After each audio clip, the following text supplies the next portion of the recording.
Welcome everyone to today's meeting of Personal Growth Leaders Advanced. We've got a tight team today, but we have an exciting epic length speech from Kathy that I look forward to. Did, do we have any officer remarks before we begin? No, I If think that's not, fine. We can start, I would say. I all guess I'll right, be my own timer. all right. Oh, I can be your timer. Okay. Yeah. So let's see. Your time limit is 18 to 22. So shall I show green at 18, yellow Yeah. at 20, red at 22? Okay. I don't think it's going to be a problem. Last time I went a little too short when I'm trying to work on this speech and Okay. so And we leave us time for table topics. yeah. And hi, Invita. Very tropical, We're Anvita. just getting started. Take any role. I think we filled timer, grammarian, evaluator. We're not sure if Pranesh is going to make it for the table topic role, although Somesh had the idea that we could each give each other the table topics. Okay, okay. And So we are going to give each other table topics. Is there no need for me being the table topic master? Or should I be the table topic master? You how have about plenty of time to think about it. yeah, well, I mean, let's see if Pranesh shows up, then Okay, we can think about it. okay, All right. okay, sure. So I think we're set to go, and I think Kathy, you said you'd beat grammarian as well. I will Is try. that okay? All right. I can't be grammarian very well for myself, but Okay. oh, you know what? I can bring Udally in. Hold on just a second. Oh, okay. Udally can be our grammarian.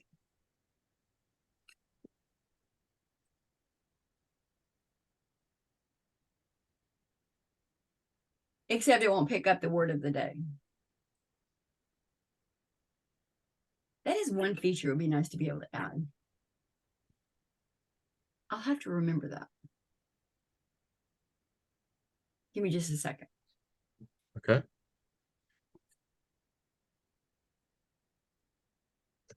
And while we're waiting for Udally to join the meeting, I wanted to point out that the theme for today's meeting is invest in you. It's an interesting theme for today. I was wondering, Samesh or Avita, do you have any comments on what invest in you means? Yeah, invest in you would mean that I think the biggest investment that we do is the time. And somehow one of the contradictions about time is that it is available to us freely. So Yes. do we think that it is available to us freely, but it is that's the most contradicting thing about time, that it feels as if it is freely available, but it is the most valuable thing. It, there is a saying that you could give billions of dollars, but you cannot get the second that has passed back. It's even bigger than any money that one can have. And that actually reminds me of one particular instance where one person asked another person that if I told you that tomorrow you're going to get $1 billion, would you be happy? And would you take it? The other person answered and said that, yes, of course, I'll take $1 billion if you're going to give me.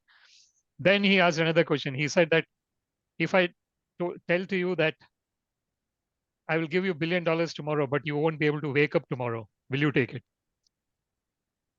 it?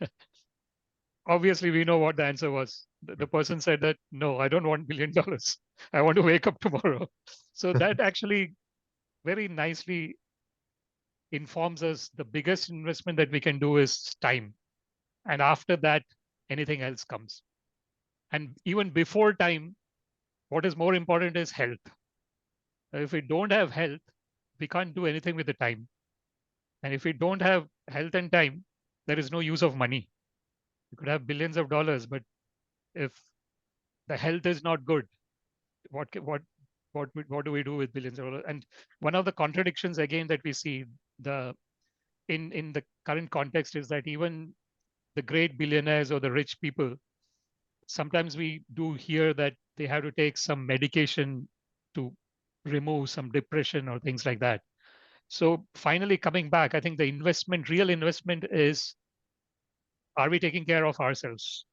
And do we understand how valuable the time is? And these are the two most important questions that we should always internalize and think about. And that was mine. Thank you. Agreed. Thank you very much, Samesh. That's an excellent explanation of today's theme, that only your investments in your health and your time make any monetary investments meaningful. All right. Now that we've talked a little bit about today's theme, I would like to have our word of the day introduced. Kathy, would you mind telling us the word of the day? The word of the day, and I also put it in the chat, is taradiddle. Taradiddle is a noun that means a trivial lie or fib. It can also refer to silly talk or writing or humbug. I think we'd have to look up humbug too. That reminds me of Christmas. Then synonyms for taradiddle include fib, falsehood, lie, untruth, or whopper. I don't know why the little 1, 2, that must have been something that was in the paragraph. Anyway, I've got it in the chat also. So that is our word. Your mission, if you choose to accept it and invest in yourself, is to try to put in the word taradiddle in your conversation or speech today. That's nice. All right, Dun, thank you. dun, dun, dun, dun. Yeah, I think the next time somebody accuses me of lying, I'll just say, "Oh, I told a taradiddle." What are they going to do? They don't even know what a taradiddle. All right. All right. So I think we are ready to go on to our main event for today, The main event. which is an epic length speech delivered by our own Kathy Draper. The title of her speech is Speak to Me. Kathy is going to share a keynote speech she's working on to help others with their speaking skills. This is from the Engaging Humor Path. It's the level 5 project, Deliver Your Message with Humor. It's going to be 18 to 22 minutes in length. Settle in, everyone, and help me welcome Kathy Draper. Speak to me.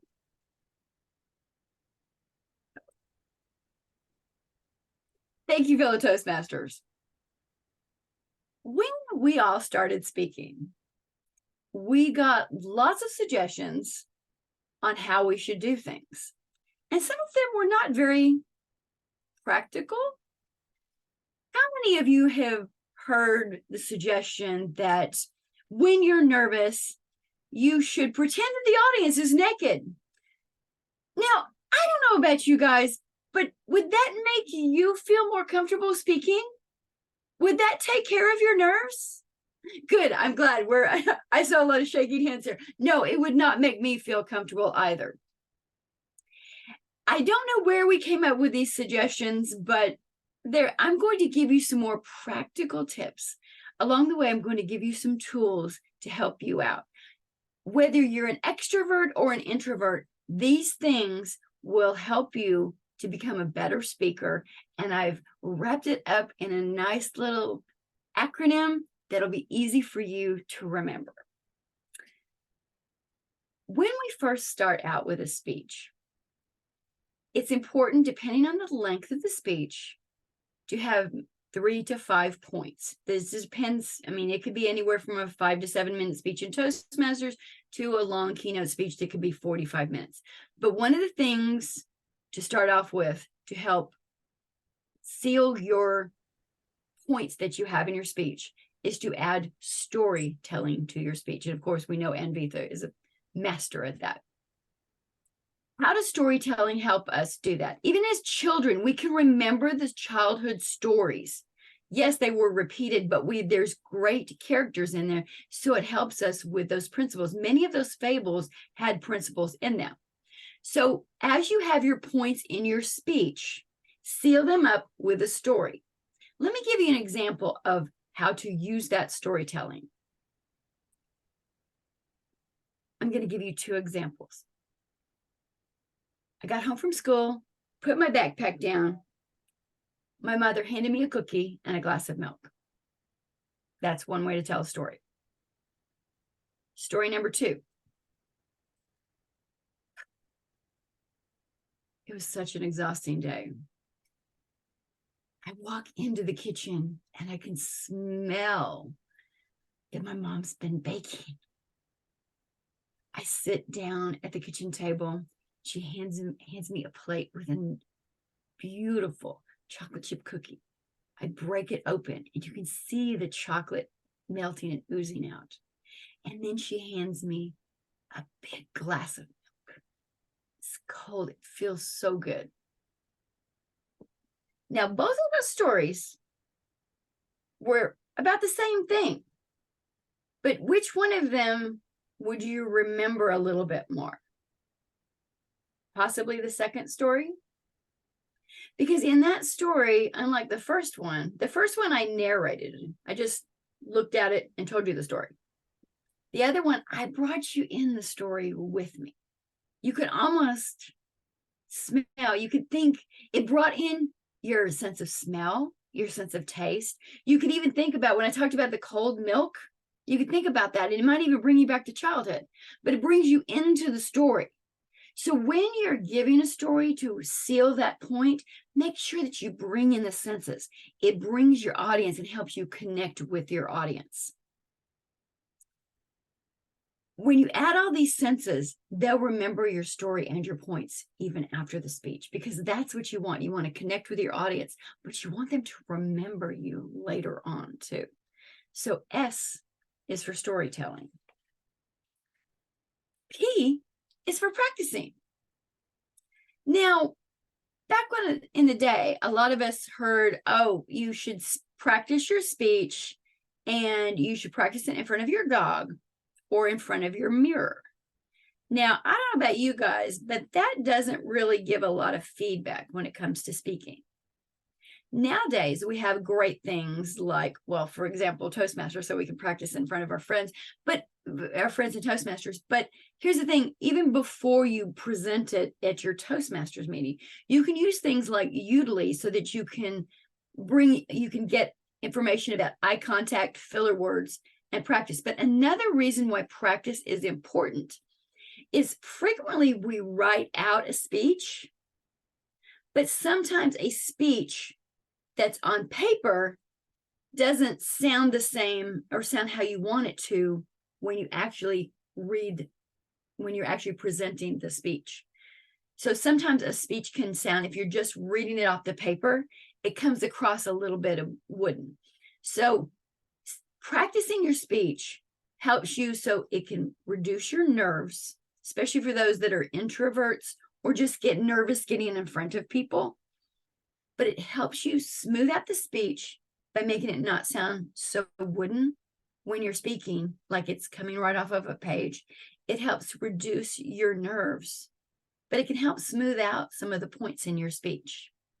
So P is for practice. E is for eye contact. Now, the challenge with eye contact is it depends on where your audience is.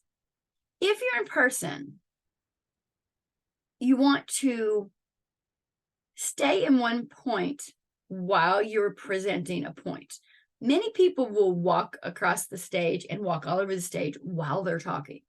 It is better for your audience for you to just stick when you make a point and then pivot and look around at your audience.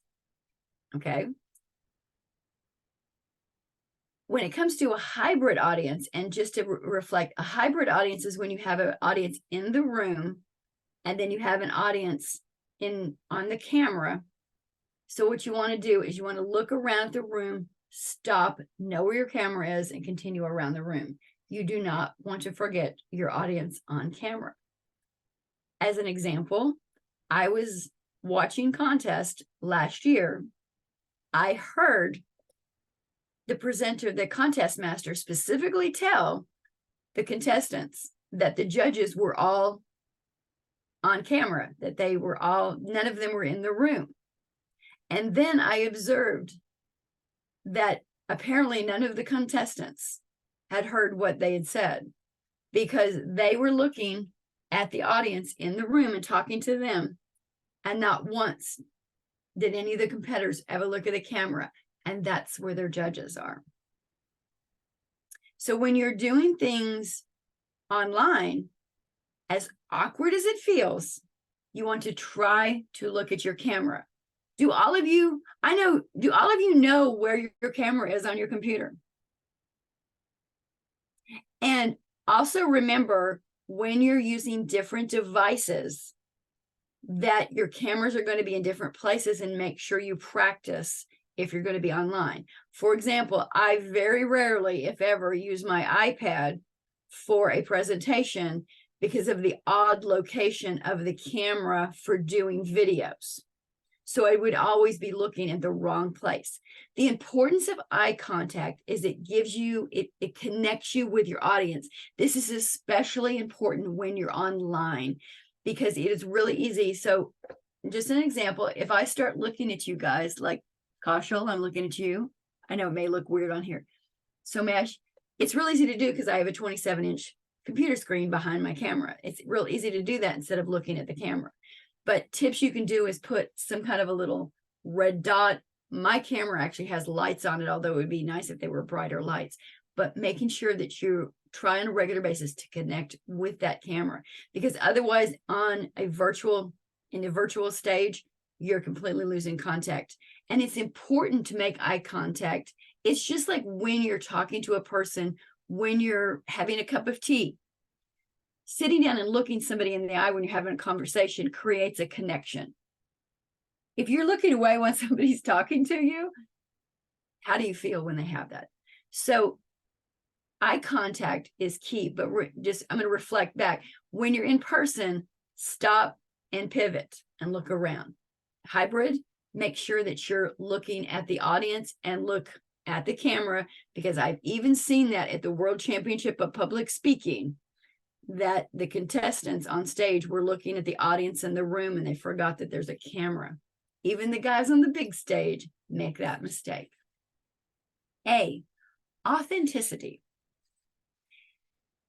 When many speakers that are not experienced make this mistake, they get up on stage and they talk about all of their credentials and how awesome they are. This is a really big mistake, especially somebody who's wanting to be like a motivational speaker. Why is this a mistake? Because the person in the audience that needs the motivation sees you up on stage and is wondering, wow, they're really awesome. They're special. I can't do that. One of the main keys to an authenticity when you're presenting is being willing to let people know that you've stumbled and you picked yourself back up. Because in so doing, it shows additional your experience and how you've overcome the struggle that the person in the seat in the audience is trying to overcome. It puts your hand out to your audience and lets them know that you're more human. Because if you as a speaker are putting yourself up on a pedestal, that person can't see that they can ever do that.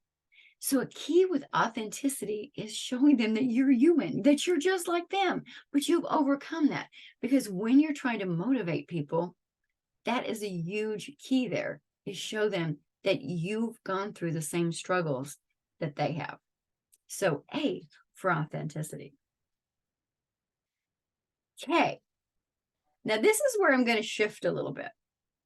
One of the key things with doing a keynote speech is making it flexible.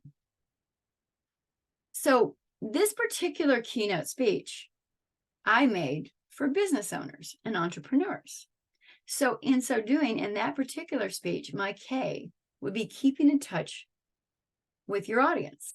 Because as a business owner, you want to make sure that I'm teaching them how to speak to grow their businesses. So the K for them would be keep in touch. So you want to have some way to keep in touch with that audience, whether you're going to sell something to them that currently or in the future.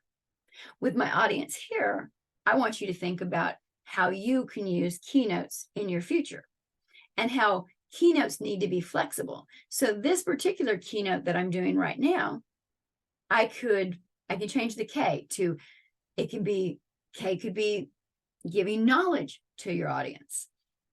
K could be so many different things.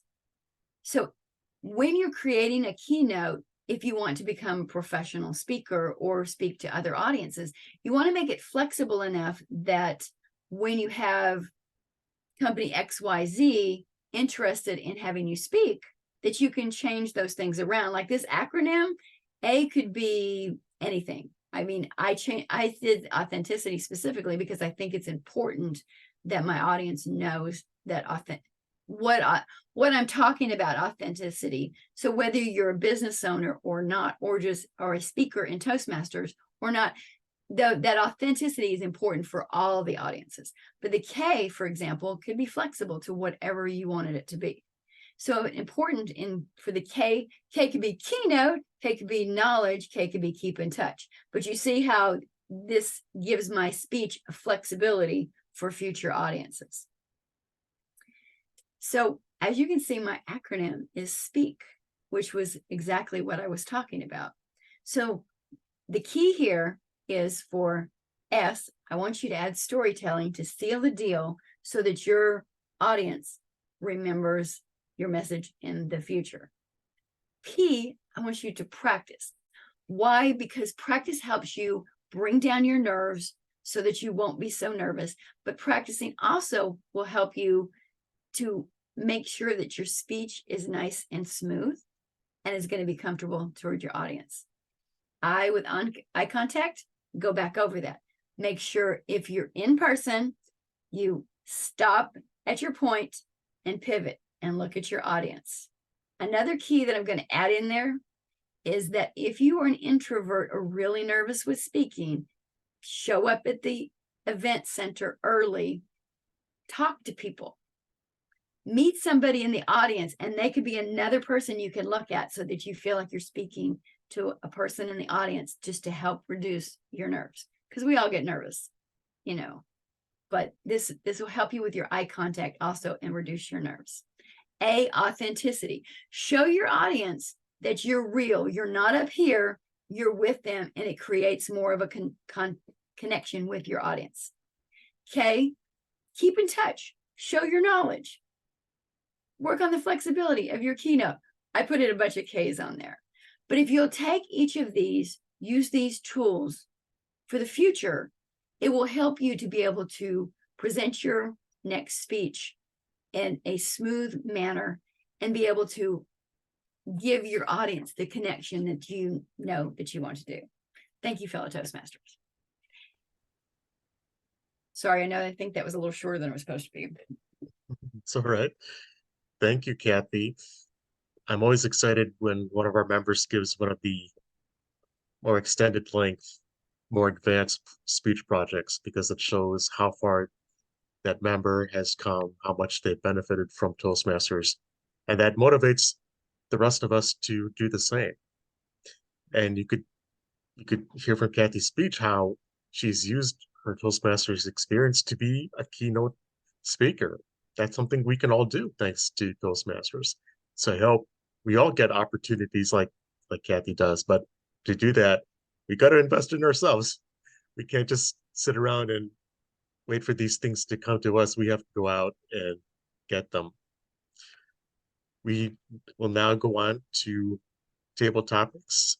I think with the four of us, pardon me, I'd like to go with Samesh's idea of each of us presenting a table topic to one other person, and then that person can present a table topic to the next person. So Samesh, would you like to lead us off and give a table topic to one of us? Sure. Yes. So maybe I can give one to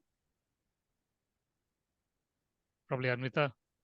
So you can talk about taradiddle, the word of the day.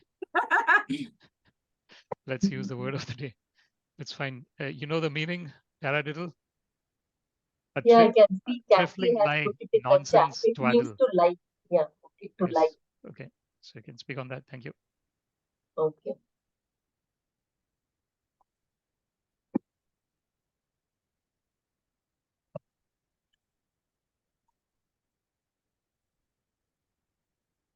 Bright and sunny morning.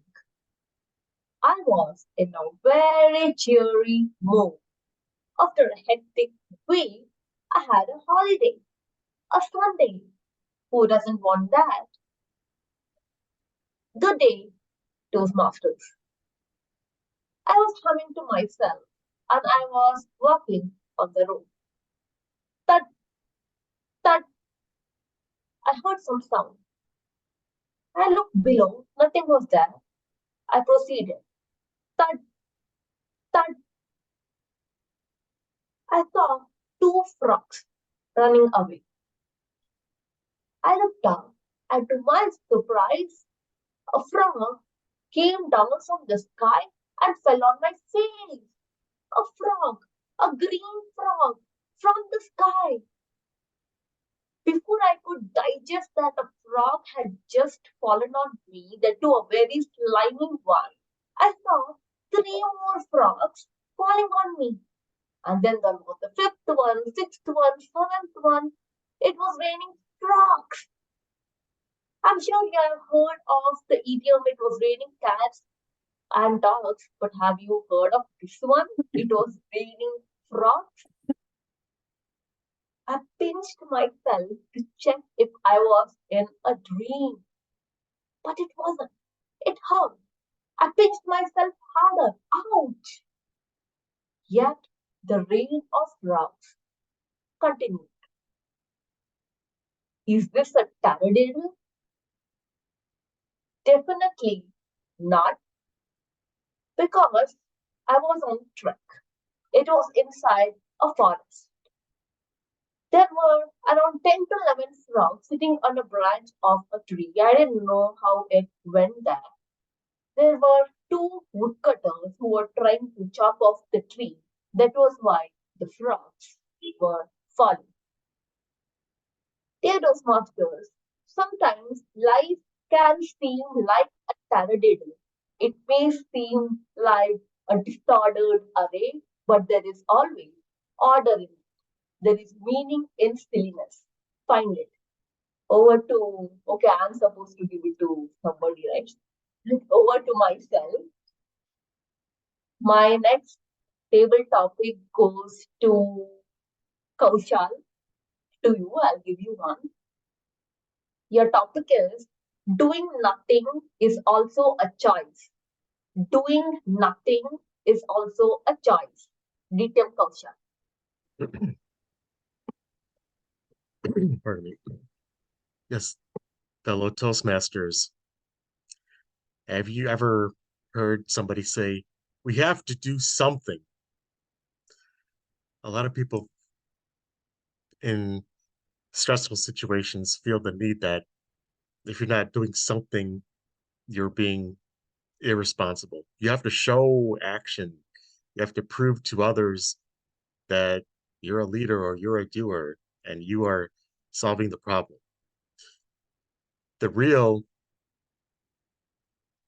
responsibility, though, comes from understanding the situation and knowing whether to act at all. Sometimes it's best just to sit and let things develop, formulate a strategy, and when the right time comes, execute on that strategy. So don't always feel that you have to dive in and do something. You and don't worry if people kind of say, aren't you going to do something? Aren't you going to say something? Because sometimes doing nothing is the right action. And really it's waiting. It's observing. That that is probably the most important part of solving a problem. Waiting, watching, observing, and understanding. That that is more important than taking action because it determines whether you will take the right action. All right. I would now like to present a topic to Kathy. I I was wondering if you could tell us, since you spoke about being a keynote speaker, if you could tell us about one of the most memorable experiences you've had as a speaker outside of the Toastmasters environment.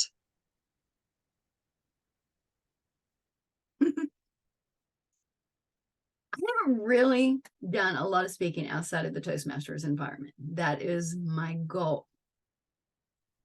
I've been able to get a lot of opportunities within Toastmasters, but I'm looking forward to that. I keep getting asked to do them, but then the event gets canceled. Like, try not to take it personally, but things will happen. The scheduling, one of the things that with COVID, it can be a challenge. But I'm going to tell you a story about my very first time on stage. It was, I don't know what year it was. It was in second grade. I was in a play called The Cupid's Golden Keyring. I played Lady Lovebird. And the day of the play, after all the practicing, I got sick. And I'm running like 102 fever. This was like pre-COVID, guys. Don't worry. I'm in second grade. But I wanted to go. You would think this would keep me from ever wanting to go on stage, but I had to go on. The show must go on, right? Even in second grade, I knew the show must go on. Halfway through my lines, my voice just disappeared. It's just, I don't know, it had something to do with my illness. And I just, only half the words came out and boom. And so I rushed off stage crying in my mother's arms because, in second grade, parents are all there and everything. You'd think I would not want to ever get back on stage after doing that, but no. I still wanted to keep going because I learned at an early age that the show must go on and that it was just a little minor thing. It can't keep me down. One of the things I've learned as a Udemy presenter is that things will go wrong. And as Toastmasters, we all learn the art of flexibility. And, stuff is always going to happen. You try to be prepared as you can be, but things will happen. But thank you for the question. But one of these days, I hope I'll have that answer of doing keynotes outside of Toastmasters. That is my dream. Thank you, Kaushal. Okay, so now it's my turn. Let's see. Since we're kind of so Mesh, how do you invest in yourself? Since it is part of our theme. You kind of started us off, but I want to know more when you started our theme today. Thank you very much, Kathy, for the question. It's an interesting question. And what I started off with is probably still relevant in terms of the answer. So investing is, and it's quite interesting. The question that was asked to Kaushal as well is quite an important part of the answer, because the more important thing about investing in myself, what I see is in terms of understanding what is going on within me. It might sound a little bit cliched in one sense, but the most important thing about investing in myself is to understand what my intentions are behind whatever I do. I think that's the most important thing. Generally, what happens is, especially in this contemporary world where we have this social media and all the different types of social media outlets, it's quite easy to lose time in just scrolling through all the social media and trying to just absorb the mind in all these different things that are going on across the world. And you never, like, I personally have myself experienced as well that sometimes I never know how much time has passed, if I'm just looking at the social media. So investing time in myself, one of the important things that I'm concentrating on is to give time to understand what is going on in terms of my own intentions and my own actions and my own thoughts. Because unless and until I know that, I cannot make myself a better person than who I am today. So it's mainly more of an internal work within myself that will help me to become a better person. And once I become a better person, I can give better connection to others. At the end of the day, it is all about connection. How am I connecting to another person so that the other person feels at home in terms of whatever they're doing and whatever their expectations are? That is my answer. Thank you very much. Great job. Okay, so it's my turn to ask the question, and I can ask it to Kaushal. What is your motivation behind attending Toastmasters meetings? Thank you, Samesh and fellow Toastmasters. I remember when I gave my first speech in front of a group. It was when I was a young boy in school. I had a very good teacher named Mr. Satterley, who was very good at showing us how to speak effectively in front of others. And not only would each of us speak, but the rest of the class was invited to give feedback on that speech. So in a sense, I got the taste of Toastmasters very early in life. I remember I was nervous when I gave my speech, but I I used some of the advice he had given, like looking at the audience. I was mainly looking at the piece of paper, but I did try to occasionally look at the audience a couple of times. Even though it was a scary experience, the fact that I got through it helped me feel better. And the fact that people gave me feedback on my eye contact made me feel better as well. And I found that it was actually a pretty exhilarating experience. I've therefore always been interested in public speaking long before I even knew what Toastmasters was. And when I finally learned about Toastmasters and what they do, I did not hesitate to start attending their meetings and eventually becoming a member. So my motivation for joining Toastmasters was really the interest I had in public speaking even before that. Thank you. Shall we go on to our evaluation portion of the meeting, or do we want to do another round of table topics? I think we won't quite have enough time to do another full round. So let's go on to our evaluation portion of the meeting. And Samesh will lead us off as our general evaluator. Thank you very much, Mr. Toastmaster. In terms of the evaluation, as we do the role of tag, the timer, our counter, and grammarian. Before that, we do the speech evaluation. And I would like to do the evaluation of Kathy's speech. So well done, Kathy, on a great speech. You always are very good in terms of bringing in the audience, and you've got a great conversational style of speech, which is really very good to connect with the audience. So well done on that. I would say in terms of bringing the speech to the next level, you could possibly start with a quote, or you could start with a question. I think you could probably would have started by asking, how many of you are happy with giving a public speech? No one would have raised their hands. Or how many of you feel nervous while you give a public speech? Everyone would have raised their hands. So maybe the question that helps people to raise their hands, maybe that might be a question that will bring in everyone, which is called the hook of the speech generally. That's what they say. The first few seconds of the speech should be the hook, and you're just hooking the audience to yourself.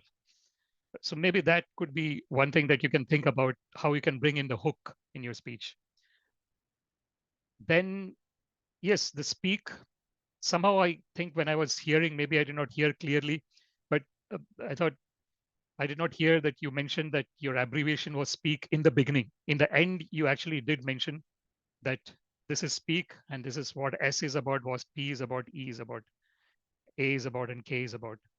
So probably just to give stress that I'm going to tell you about this abbreviation that I have made, and this is called speak. And then you say, what is S? Just to stress on your abbreviation that you have made yourself. So that's another small thing. And then, of course, you're very nicely given the example of the storytelling. I think that is really great. The way you have given that example of just telling it and then bringing the emotions behind it was excellently conveyed. So congratulations on that. So that will actually connect the people with what you're saying.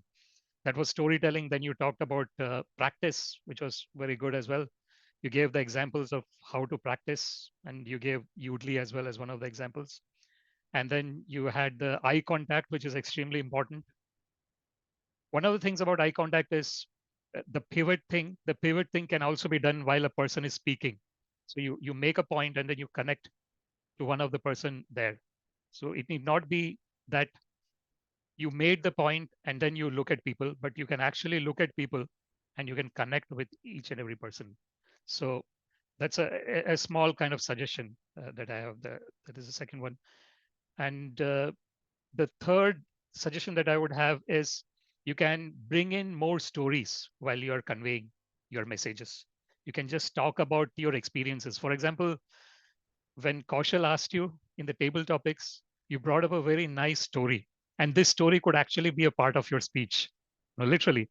And what will that make your speech is, it will actually help you to bring to that 18 to 22 minutes as well. So you can actually think of just sharing your experiences for each of those categories, S, P, E, A, K. You can share your experiences, some small stories, anecdotes that you have.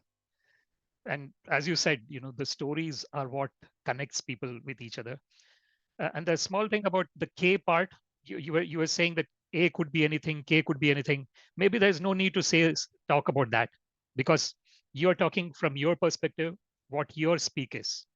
So you can just say, this is my speak, and you don't need to say anything about it can be anything else, because it is up to the people to make whatever abbreviations they want to make. But you can say, this is mine, and you can just be happy about it and be confident about it. A very small thing. So these are the small suggestions that I have. Otherwise, it is excellent. The way you convey your messages and the way you connect to the audience is excellent. And I don't have any doubt that you're going to become a great keynote speaker and a great motivational speaker. Thank you very much.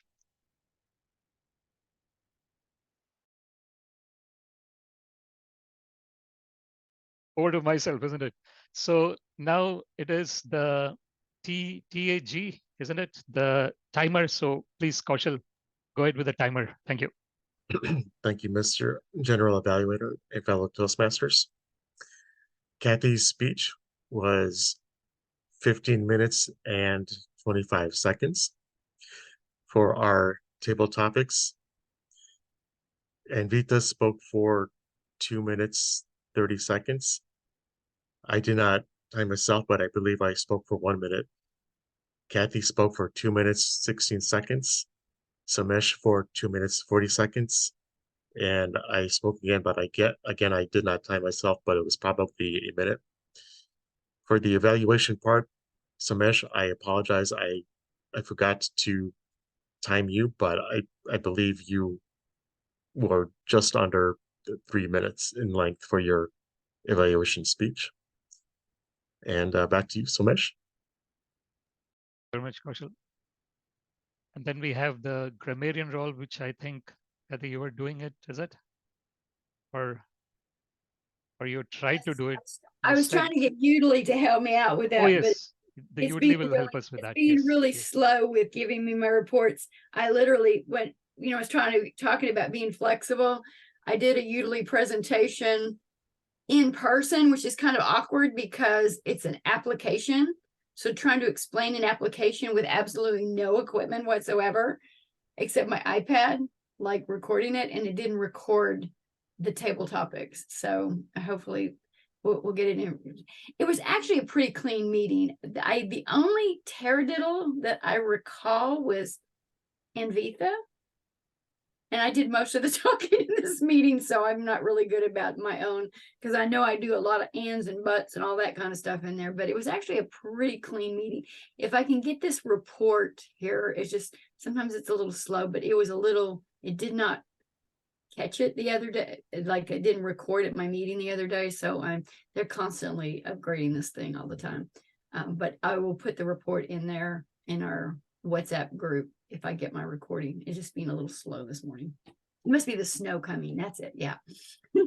So I apologize. I don't have more details on here, but everybody was pretty clean. I think it was one on Kaushals, but that was it. You guys did good. Thank you very much. Okay. So in terms of the meeting, I think we do a great job, even though the numbers are less. I think we still do these meetings, which itself is quite wonderful, I would say, because we don't know how many are going to turn up in the next meeting, and still these meetings are going on, which is really very positive, I think. So we started on time. We had four of us here for most of the time, and I think we learned from each other, which is the most important thing that we do for this 1 hour that we have together every week. I think all the roles were done excellently, and the speeches and everything else. The most important thing for us as a club is to try and get more members somehow. And I think that would be something that every club goes through their own cycle. So I don't think There's a lot of clubs we need to worry too much. It's probably the lower ebb that we are going through now, but it's only a matter of time when we'll have more members, and the more members we have, I think the better we'll have the experience of getting to hear more stories about different people and learn from each other. So that's the, I think, only thing that we are lacking at the moment. Otherwise, every week we are doing these meetings with only few members, and it's still going ahead is a great, amazing feat that we are doing, I would say. So congratulations to everyone who has joined here today. Thank you very much. Over to you, Kaushal, to conclude the Toastmasters session. Yeah, thank you. All right. Thank you, Samesh. And just like Samesh said, we had a very good meeting, even with our low turnout. And I know a lot of people are quite busy lately, and we wish Fatima and John the very best in the struggle that they're going through right now, and we hope that we can see them in Toastmasters again very soon. I are there any announcements? I can bring up next week's meeting to see if any roles can be filled for next